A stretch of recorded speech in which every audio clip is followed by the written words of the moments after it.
Hello friends, welcome to Knifewear. Wherever you're watching us, on YouTube or on Instagram or elsewhere, we appreciate you. Thanks for tuning in and watching what we do. Today we're talking about one of my favorite knife lines, and they're not Japanese, but they are awesome, and that's Arcos. So, Arcos is a brand that we've been proud to carry at Knifewear for a lot of years, and we like them because they fill a gap that we don't often get in Japanese knives. So Japanese knives are made from super hard steel that stay sharp like crazy, but they're terrible at cutting things like bone that are really hard.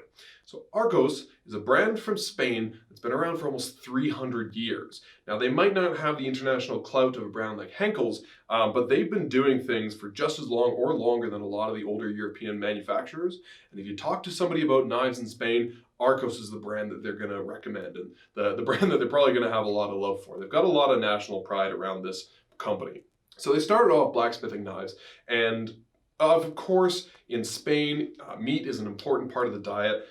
Things like beef and pork are really highly treasured and valued. They have some really beautiful breeds of pig and cow there. And so a lot of their knives are more designed for butchery and for cutting meat. Again, that's not something that the Japanese knives often excel at, is cutting through bone or cutting around bone and really hard things. And so for those types of jobs, we recommend Arcos because they're made from a steel. It's a bit softer. It still keeps an edge really well because it's still decently hard, but it's not going to chip the way a Japanese knife is when you ram it into a bone and try to force it through to do something that another knife might not want to do.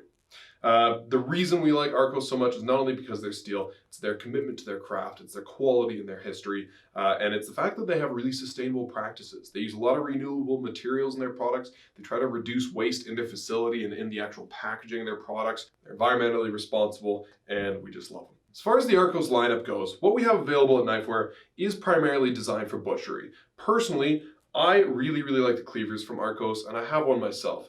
I use these a lot when I'm getting into things like a half pig where I need to crack through maybe the spinal column or part of the skull or a joint.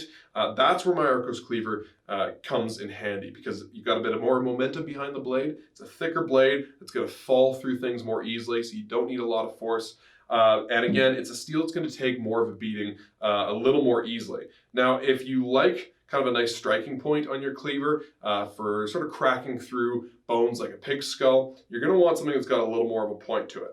I use an Arcos cleaver that's got a little more of a curve up the blade here so that as I'm sweeping through, say I'm cutting some shoulder blade steaks and I don't get on top of the entire bone, if I've got a little bit coming up the front of my knife there, I can get cleanly through nicely with that sharpened edge on the front of the cleaver.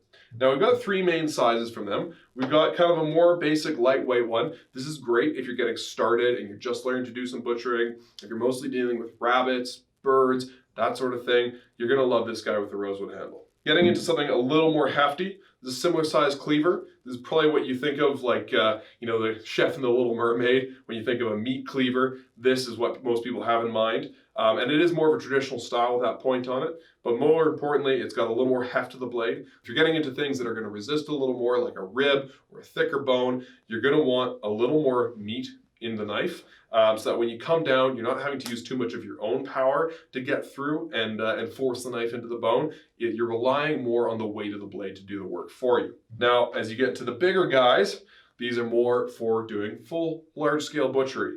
Taking apart an entire cow or an entire pig, or if you're a hunter, getting into some larger game animals. What I like about this one is in my fairly big hands, the handle fits really nicely. It's also got a mirror polish, which I think is just super cool and fun. And it's gonna have a lot of power behind it. So even for me, when I'm, say, cutting a bone in pork chop and I'm getting through the spinal column of a pig, getting through that's gonna be a lot easier. A lot of the times, if you have a smaller cleaver like this or a lighter cleaver, you have to line it up and then get a rubber mallet and smash on it. I prefer something where I can just kind of let the blade fall through the bone a little more easily, do a little more of the work on its own. I just tend to feel safer doing that, and I find I have more control when I'm letting a heavier knife do the work for me. Now getting into some more specialized blades that have more specific purposes, this is a flexible knife called a hamonero, and it's for slicing hamon, cured pork. So if you've got like a nice beautifully cured leg of a Iberico ham and you want to slice it, this flexible blade is going to allow you to kind of control it a little more. And if you're trying to get really, really perfectly thin slices, I find, despite what you may think, having a flexible blade actually makes it easier to do that. And any of the trained, I suppose, ham slicing chefs, not sure of the technical term, you always see them using a more thin, bendy blade. Now you could probably use this for getting into some fish if you do like a thinner filleting knife, but I like typically a more rigid knife for butchery, so this is primarily designed for slicing ham.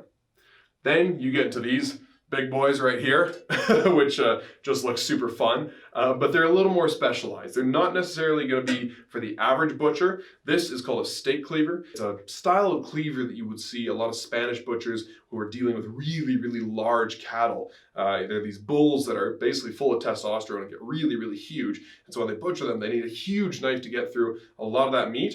And the multi-purpose aspect of this knife means that they can get through some of the bones in the animal, or hack away at some of the cartilage and tougher parts of the cow, but they can still portion nice steaks and have control because of that long sweeping edge and the fact that it's thinner than a lot of the more hefty traditional cleavers. So this is a more specialized blade. I wouldn't use this again for getting into thick bones like ribs or spinal columns, that sort of thing. But if you are doing some portioning and some butchering, it's a really nice versatile blade. And finally, we have the fishmonger's knife. Again, this is for dealing with really large scale animals. If you're dealing with some really, really huge salmon or halibut, fish that generally take a huge knife to work with and can get, into like 40 or 50 or 60 or heavier pound category. This is gonna give you maybe not more control. You'd probably need more skill to use a knife like this, but it's going to give you a nice long sweeping edge so you can get long, beautiful cuts out of the fish without sawing back and forth with a small knife.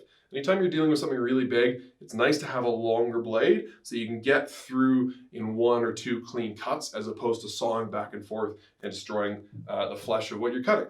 So those are a few of the knives that we carry from Arcos. Of course, we also have cheese wires and steak knives and some other great stuff that they make. If you want to see more of their products or learn more about the company's history, check out knifewear.com. We've got the whole story about how the company got started back in 1745 and how the brothers kind of built this brand together. And of course, we have all of our products from Arcos listed with photos, so you can learn more about what's available from them and hopefully find the right Arcos knife for you. Thanks for tuning in today.